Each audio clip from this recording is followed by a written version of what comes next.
May 26 Tuesday ng gabi, napadaan ako sa isang maliit na karinderya sa tabi ng kalsada sa Candelaria. Bibili lang sana ako ng ulam. Pagdating ko, may nakita akong babaeng parang katatapos lang nilang kumain.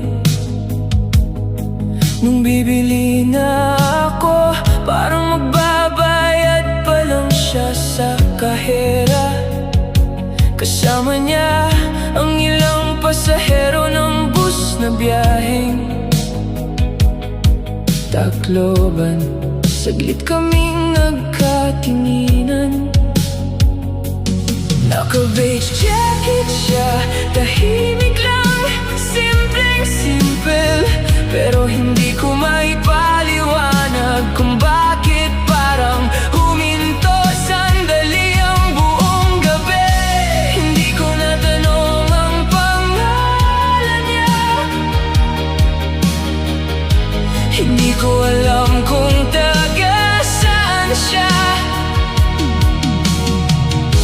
Hindi ko alam kung magkikita pa kami ulit.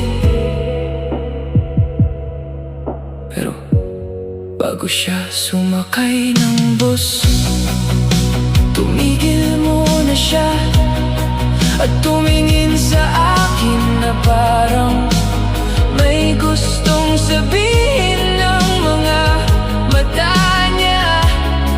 Parang isang tahimik na hanggang sa muli. At mula sa gabing iyon, isinulat ko ang kantang ito.